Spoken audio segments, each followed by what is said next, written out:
Hi, it's Michael Walker with Keller Williams Realty with another episode of Tech Tips Tuesday. Wanted to go over, last week we talked about Ribbit voicemail. Hopefully you got that started and you have not had to check voicemail in the past week. I know you'll find that quite liberating and enjoy every minute that you save by not having to dial in to that *86 or what have you. This week I'm going to backpedal a little bit. A couple weeks ago we talked a little bit about the Instanet forms, and I thought that I would take a moment to show you how easy it is to start a transaction with that. In this particular scenario here, we're going to sell one of my broker's listings here on Gravel Road.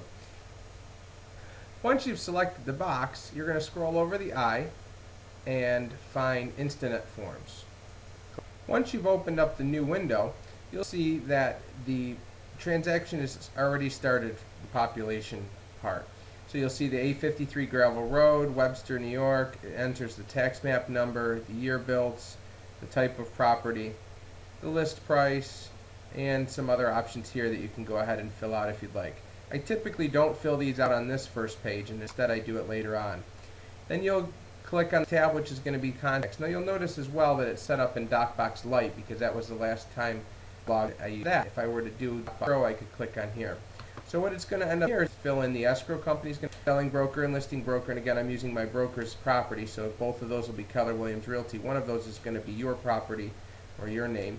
The seller is going to be filled, the listing agent will be there, and then the selling agent. We're obviously missing the buyer. So at which point here we can click on I would like to add a transaction contact.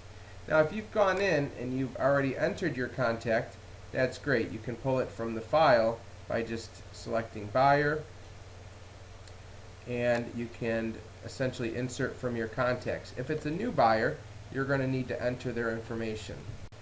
If you wanted to add that particular person to the contact, you click on add to my contacts and click the save button. Now you'll see that she's been added to the transaction. If you're done with that, you're going to need to add forms to your document. Click on the forms tab.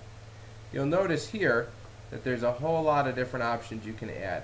So essentially here you've got the ability at this point to go in and enter your information on here. What's nice about Instanet forms is you can click the checkbox here, and I would like to auto-populate the forms.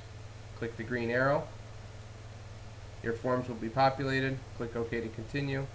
We click OK to continue. Now you'll notice that one of the first things you're going to want to do obviously is to do the purchase and sale contract. So you'll click purchase and sale contract. You're going to edit the form, it says here, and essentially when it loads up you'll see that it is all populated. You'll see now that it loads up that it is all populated. Again, this is a terrific time saver as well as showing a little bit more professionalism. So you'll see to Wilfred Finn from Betty Byer, the address with the also known as the tax map number. In here you can put in the lot size depending on how big it is. So let's say 150 by 300.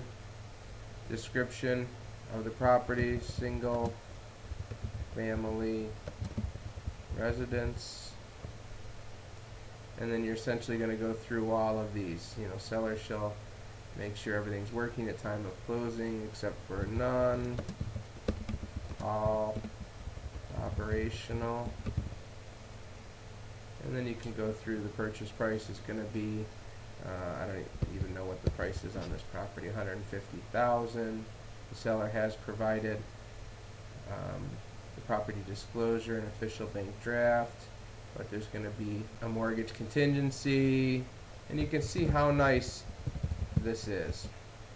Not to exceed $120,000, and an amount not to exceed, oops, what did I do here, 6.5% for 30 years, and you're going to have until July 1, 2010 to obtain the written mortgage commitment.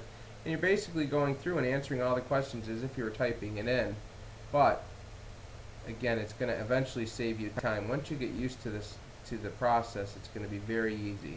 It's, you know, got electric, it's got natural gas, it's got public sewers, it's got public water, You know, you will deposit within 2 calendar days, $2,000.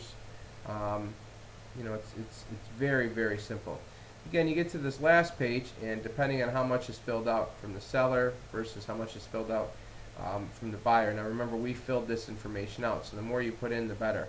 If you were to assign an attorney to either side, that information would populate in here, which is nice.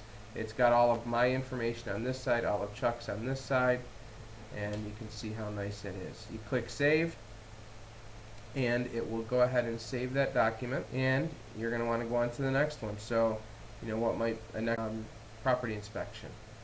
Click on the property inspection, up comes the new form. Once the new form comes up, you'll see it's been populated as much as it can be. We would like to have a licensed engineer as well as a radon in a chimney within 7 days. You have 2 days to get us the reports. We have 2 days to get back to you, what you may or may not have to do. When you're all done with that, you click Save. And so you can see what you'll end up doing is you'll fill all this information out. Now once it's all said and done, you're going to want to packet it up and either send it to your client or print it. So if we were to go ahead and do that, we're going to essentially go in and we are going to highlight the 2 things we did, and at this point here you can email or fax your forms. So if you hit email forms, it's going to go ahead and give you the standard, you know, you fill out recipient email address, CC, BCC if you need to, and then type in your message and hit send, and it's going to go. So in a nutshell, that's pretty much how you're going to go about and start filling out the transaction. If you need to go back and take another look at it, you can go ahead and take a look at it by just simply going to transactions. It's going to pull up a new tab. You can see that's going to be the first one, and at which point here we would like to view it. So we click on 853 Gravel Road. We can look at the forms. Once the forms have been signed and faxed back in or uploaded back in, what I'd like to also show is once you send that via email, it's going to want to include what's called a fax back cover sheet. And I'm going to open up the fax back cover sheet so you can get an idea of what this is. Now you'll see mine's a little slightly different than what yours is going to look like. I've gone ahead and uploaded a banner, but essentially it gives you the option of putting a banner on here, otherwise it's going to use the standard banner. And what it'll show here is that if the fax is sent back to 888-895-6514, and this is used as the cover sheet, the papers behind it will be uploaded into your file automatically. So you'll see that they put this on top. The barcode reader here will essentially read the barcode and know that it's your fax. It will then put it into your folder for this particular transaction. They can check to make sure it's been received by going to this address and typing in this long string of numbers to see if it's been received. But most people aren't going to do that. They're just going to call you and make sure you got it. You'll get notified with a text message and or an email depending on what you're used for your settings. So that's a nice feature. Once they do send it back in, you're going to be able to see it here under Documents. Right now we just have the fax back cover sheet. What I think I'll do now is show you a little bit about the mobile version.